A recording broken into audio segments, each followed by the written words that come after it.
Okay, good morning, ladies and gentlemen. I think we're almost ready to start. So if you could take your seats, please.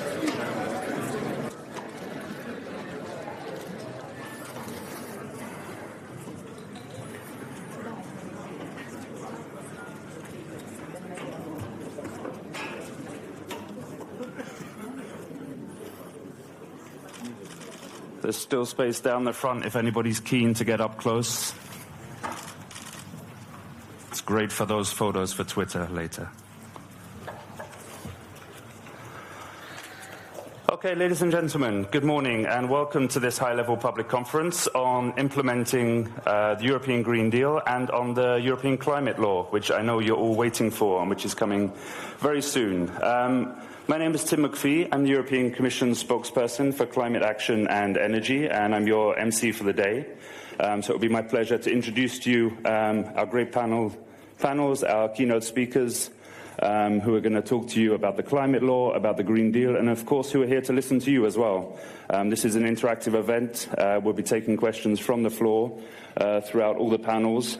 And of course you have the coffee breaks, the lunch breaks, to get to know each other as well and to work together on the Green Deal. This is not a one-way conversation, a two-way conversation. You're here to build new relationships, new partnerships. This is something which we're all going to be working on together for the next 5, 10, 15, 20 years and beyond. We started a few minutes late. I think there was a bit of a bottleneck downstairs, and I know there have been a few problems on the public transport this morning, which means I don't have to talk, and I can straight away introduce you to our first speaker this morning.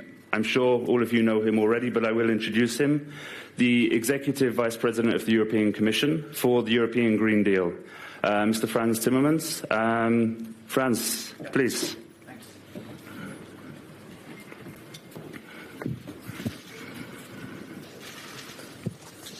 Good morning, everyone, and welcome to what I hope is going to be an exciting day. I'm certainly looking forward also to hearing the conclusions afterwards this afternoon, because we certainly can use all the help we can get. And if this is to be a success, it can only happen if it is inclusive, if you're all part of it, and if we can agree on the track to follow. I think you've followed us closely over the last couple of months. We promised to do a lot in the first 100 days of this Commission. And part of that will be the introduction of the European climate law, so that we can enshrine into law our objective to become climate neutral by 2050. You've seen the presentation of the Green Deal communication. You've probably also followed the Green Deal investment plan and the Just Transition mechanism, which we introduced a couple of weeks ago. So we're not wasting any time. And by the way, a big thank you to everyone in the service of the Commission who has contributed to this. We're putting people under tremendous pressure, but we'll make sure that what we deliver continues to be of high quality. And I have to thank my colleagues for that. So today, we're here to listen to you, to hear your views on the next steps for the European Green Deal, which is the climate law. It has to be your Green Deal. It has to be our Green Deal. So consultation and debate will be and remain, not just today, but will remain essential. Now, let me just remind us of why this is so important. I think that the scientific evidence is clearer day by day how quickly and disastrously consequences of unconstrained climate change are affecting us. We're increasingly seeing warnings of risks turning into haunting manifestations of disaster across the globe. Just look at Australia, Wildfires have killed approximately 1 billion animals, 1 billion, so sort of double the population of the European Union. It's mind-boggling. I want to make clear that this is not me projecting Project Fear. We're just reporting on what's actually happening. It is urgent, it is essential, it is undeniable that we need to take action. The risks will only increase as the Earth gets hotter and our climate gets more disturbed. Climate is changing. We are in a crisis. We saw a record number of cyclones in the Indian Ocean last year, the wettest 12 months on record in the United States, the planet's hottest August on record, and it's happening close to our home. Last summer, temperature records were broken in European countries from Spain to Slovakia, with France recording its highest ever temperature of 45.9 degrees Celsius. In southern Germany, the June heat wave hit just after storms with heavy rain and flooded streets and cellars, and forced the Munich airport to suspend its operations temporarily. Everyone in Spain is now very familiar with the phenomenon of gota fria, which used to happen on an average of once every 50 years and now seems to happen almost every year, and even more than once. So in November, 9 people died as storms swept parts of France, Greece and Italy, with flash floods, landslides and the collapse of an overpass. I can go on and on with this, but I think it is good to remind ourselves of this, but without giving in to paralysis because it's happening and we can't stop it. We can do something about this. This is the most important thing. And then the question is, what can we do as an institution, as individuals, as politicians, as business people, as scientists? What can we do? People are, when I do interviews, very often confronting me with a dilemma. So what is your choice? Do you choose to do something about climate, or do you choose for jobs? Do you have any idea what this costs? And I think it is our duty collectively to explain that choosing to do something against the climate crisis is choosing for jobs, for future jobs. And saying that choosing to invest in this is much smarter than not choosing and spending more money, not on investment, but on mitigating or on addressing the challenges, which is money that will be spent but does not bring any revenues. It's not an investment.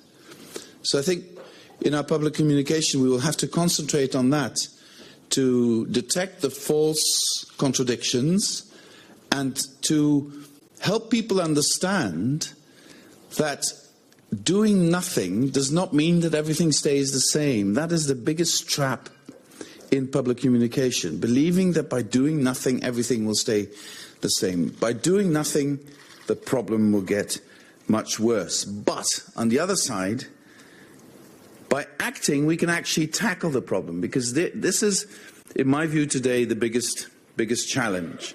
It's increasingly no longer needed to fight climate deniers. I think climate deniers themselves by now have understood that they're on the wrong track and they're not very convincing. But I've seen already the first climate deniers moving to climate desperation, saying, why? Let it be. It's too late. Let's live it out for a couple of years. Let's see what happens. And we saw some of that last week also in Davos, especially one speech of somebody who's 72 years old, who's a billionaire, and the issue is that it's for his generation it's not going to have severe consequences before the end of their natural lives. If they have a lot of money, they can move to places where they will be less affected by the consequences. But as a dad of two children that you can call millennials and two children that are part of Generation Z, I listen to those generations who are thinking about their future and who are thinking ahead and who are saying, we need to act because you're playing with our future. So I will not be cornered by people who say, because you point to the urgency, you're a pessimist and you're doom and gloom, you should be optimistic. No, I think there is no optimism in denying it. There's no optimism in saying we will all be okay by doing nothing, because people are too smart to buy that. They might buy it just like, you sometimes drink too much to forget your sorrows. It is like a way of numbing your senses by listening to people who deny all of this. But it's like with alcohol, when sooner or later you wake up and you have a terrible headache and you have to confront reality. You can't drown your problems in alcohol, even though people will continue to try and do it. And you can't drown these problems by denying them. They will come back even stronger. So in this context, what do we need to do? Well, there's so much we need to do, and there'll be ample opportunity to talk about everything we need to do. But my fundamental point is, we can do this. We have the science. We have the technology. We can certainly find the money. I mean, if the Commission is talking about between, let's say, 260 and 300 billion euros yearly to invest in this, to make this transition happen, it sounds daunting. But if I was in Davos last week and I hear what people are talking about, the size of investment they're thinking about anyway, and even if you just look at the size of investment that's still being done in fossil fuels, if you reorient that, or at least part of that, into this direction, we can find the money. So I repeat, the technology, the science, the money is not the trouble. So why is it difficult? I think the essential issue is one of governance. How do you organize this? Like in any transition, especially a transition that is a dual or a triple even for Europe. We have the transition because of the climate crisis. Mother Earth is telling us, I can't go on like this, and I will let you feel it if you go on like this. We have an industrial revolution that is the first in human history that affects every being on this planet at the same time. Never happened before. And as Europeans, we also have a demographic challenge, combined with the other two challenges, that changes Europe's position in the world.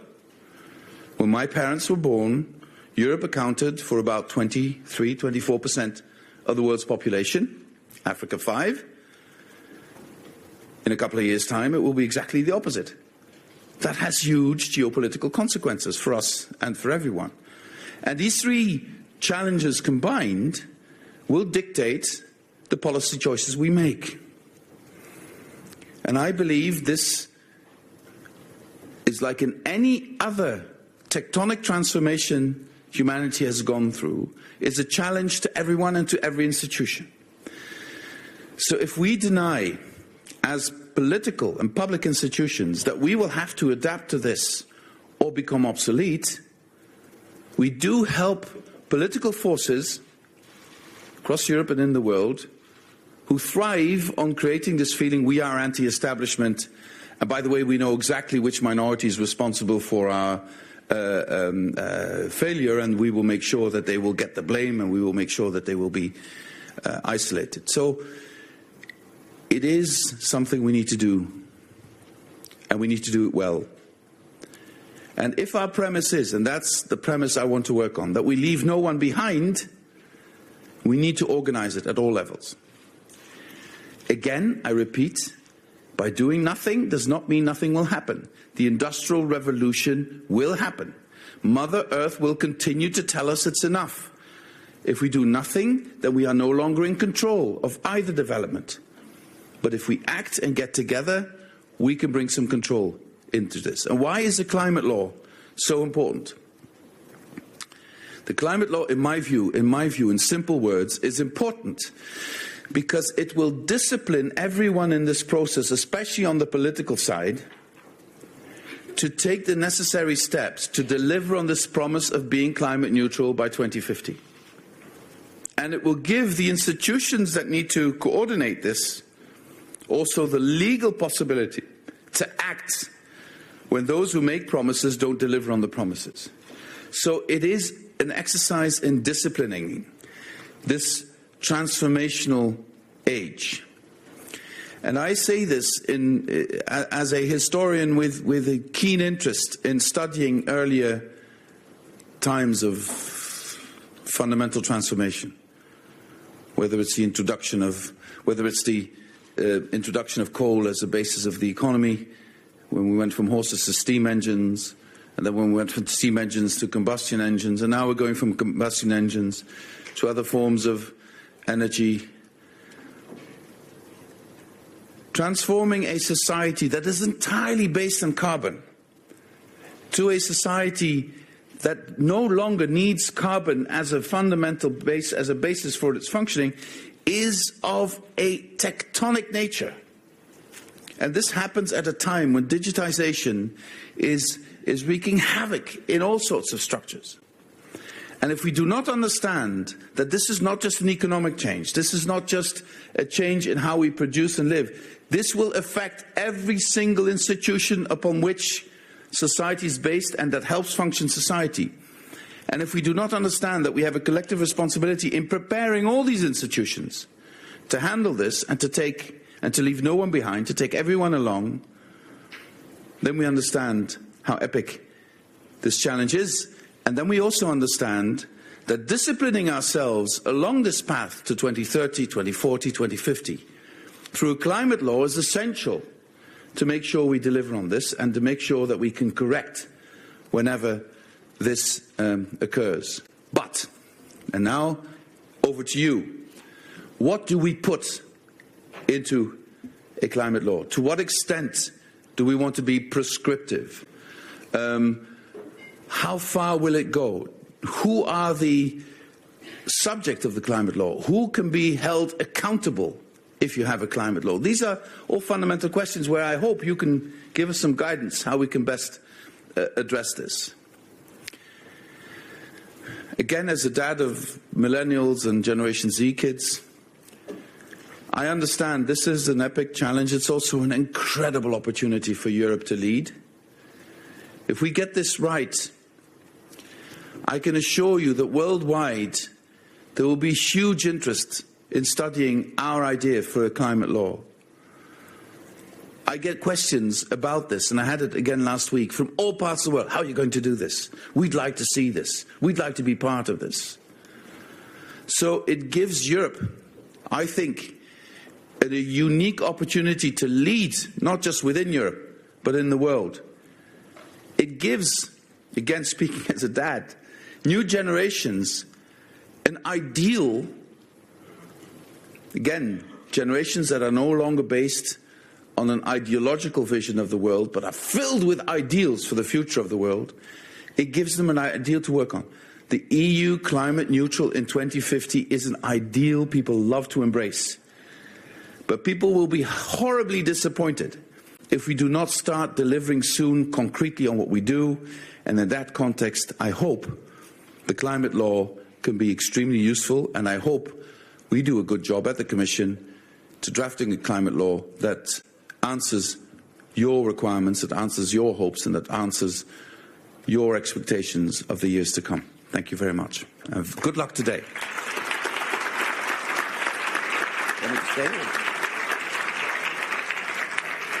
Thank you very much, Executive Vice President Timmermans. I think that really sets the scene for what we're going to be talking about today.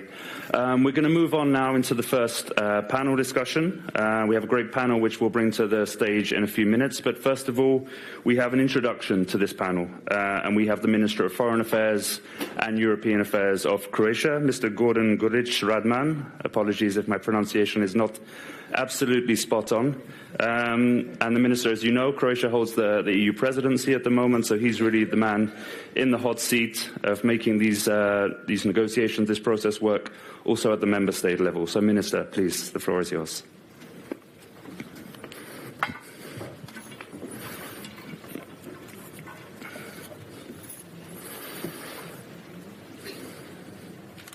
So, ladies and gentlemen, dear friends, because Mr. Timmermans left, the Vice President, but of course I'm very glad to be here again. A couple days ago I was here, presented the Croatian EU presidency priorities, and it was really a good experience to be here. And I'm really happy to be again, and I fully agree with what the Vice President said. If we just do not act and nothing to undertake, there's nothing to be happen. That means that 0 plus 0 is always 0, but in nowadays circumstances it's even less. So just do it together. Our slogan is a strong Europe in a world of challenges. It's not only our slogan, it's your slogan as well. Because Croatia met all their foreign policy goals, and now we are happy to be a member of the family and to preside at the Council of the European Union. It's really proud for us. Probably you are the members of the seniors members countries, but for Croatia as the youngest member state, it's really a privilege. Ladies and gentlemen, dear friends, it's my great pleasure to participate at this high-level conference related to one of the pillars of the new strategic agenda, the European Green Deal. This ambitious deal represents the EU's package of measures for addressing climate change. It represents the EU determination to take action and not only to take notice. Responding to climate change actively is among the most, if not the most, critical task of the European Union and for the other global partners. Our citizens were clear in sending this message that the European Union should lead the way. We all stand here to deliver for them. The citizens know, and we, politicians, know as well, that the climate change puts the existence of our generation on risk. And even more, the existence of the generations to come. The EU has committed to transform its economy and society. Protecting our natural habitat will be good for people, planet and economy.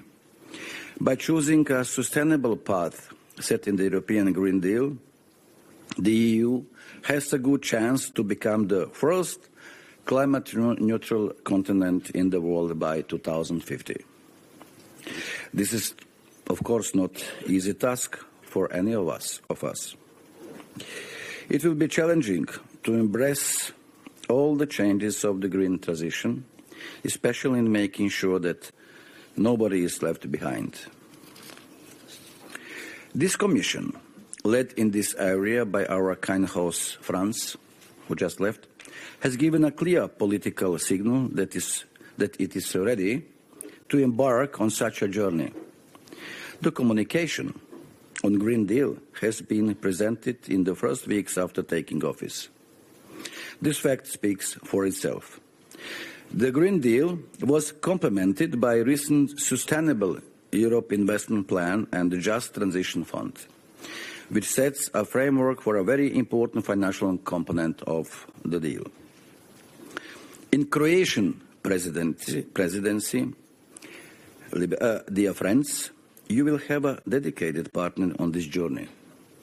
Croatia has put into light the goals of, first, fighting climate change and degradation of nature, as well as, secondly, conserving biodiversity and protecting seas and oceans from pollution in its presidency program. We are deeply aware of the need to achieve a more sustainable use of natural resources. The EU should grow, no doubt about that. A Europe that grows is the first, actually, the priority of our presidency program, as you know. But in a sustainable way. And this is what the Green Deal is, in fact, our new growth strategy. The strategy that is aimed at transforming the EU into a prosperous area, we hope, whose economic and social development does not come with a price of massive carbon emissions.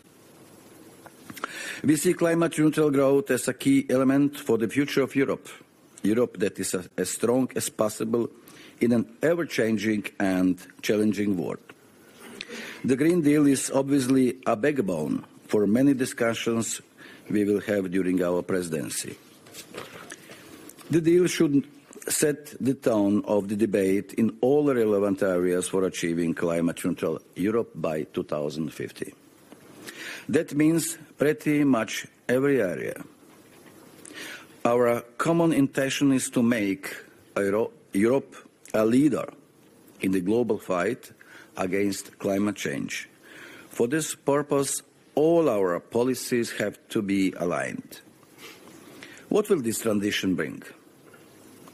A climate-friendly industries and a clean technologies, an effective circular economy, green and healthier agriculture, properly functioning energy market that provides sustainable and secure energy, affordable to our citizens, pollution-free environment, meaning cleaner air, soil and water, sustainable transport, and finally, more resilient ecosystems. The role of technology in that sense is especially important.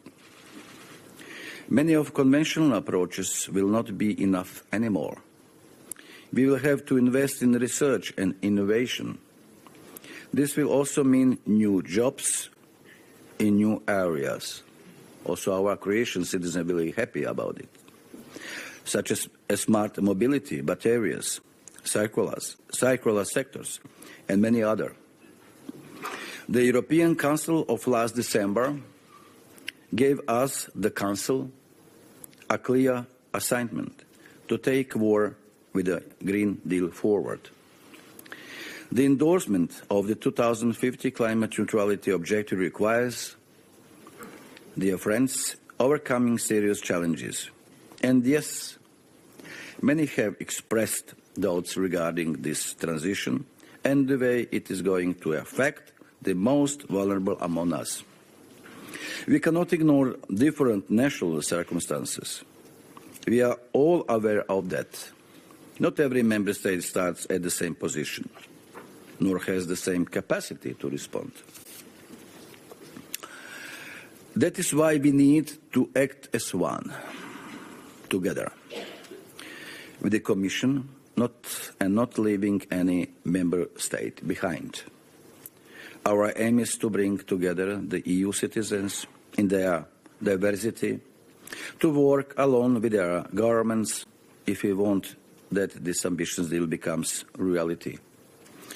Croatian presidency has recognized the horizontal scope of the Green Deal.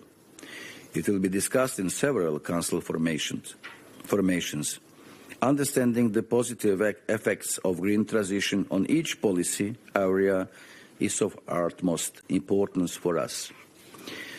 Adriatic Sea, for example, it's not only Croatian Sea, it's also your sea, European Sea. We are very happy to see the tourists coming from all the countries of the European Union, because Adriatic Sea, it's also your sea. And just let's go and to protect the sea, to be nice, clear water. In any sense, friends, what worries citizens and governments the most when it comes to such fundamental change as the green transition is the finance. Transforming EU's economy for a sustainable future does come with a cost, of course. Just a few weeks after the Green Deal communication, the Commission has presented the financial plan for its support. Its plan to mobilize €1 trillion for sustainable investment by 2030. The EU budget should reflect the new EU strategy of green transformation, with the share of climate-related purposes higher than ever before, 25%. We will also use the Invest EU program and work with the EIB. And there is the important instrument, that should ensure that the regions most affected by the transition do not stay behind the just transition mechanism. This all assures us that EU's political commitment to a broad green transition comes with a strong and sound financial basis. It shows EU determination to ensure support for those most exposed in this transition.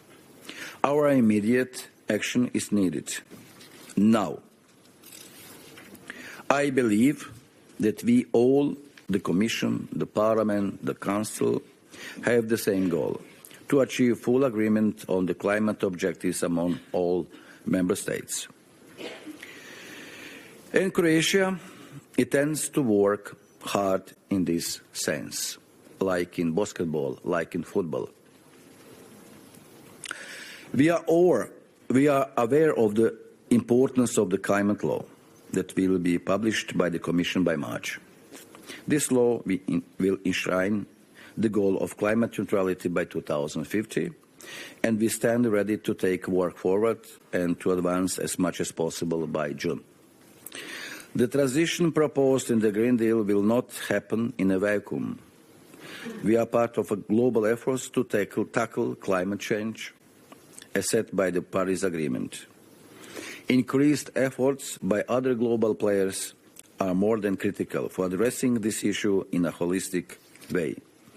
Croatian presidency will therefore do its best to ensure that we submit the EU's long-term strategy on greenhouse gas emissions to the United Nations Framework Convention as soon as possible, ahead of the COP26 meeting in Glasgow. This step will be a signal that the EU is ready to lead the way. Ladies and gentlemen, the transition to climate neutrality within Europe will have to be supported by our work in external dimension.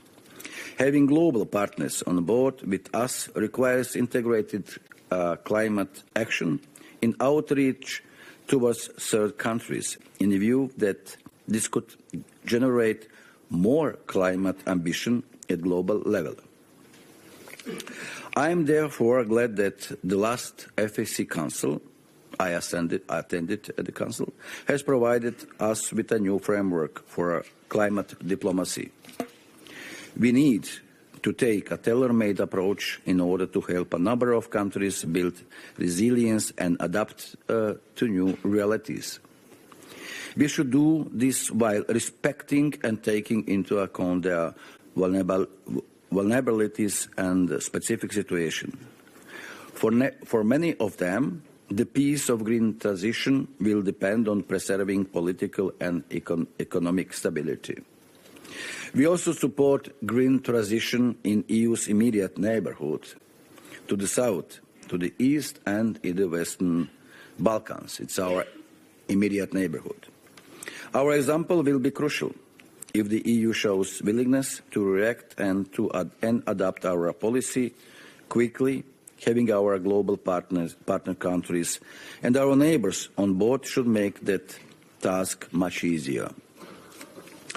I thank you for the opportunity to be here with you today and share some of my thoughts on this topic. And I hope you will have a fruitful discussion today that will set a solid basis for a common goal of becoming first climate neutral continent in the world. Thank you very much.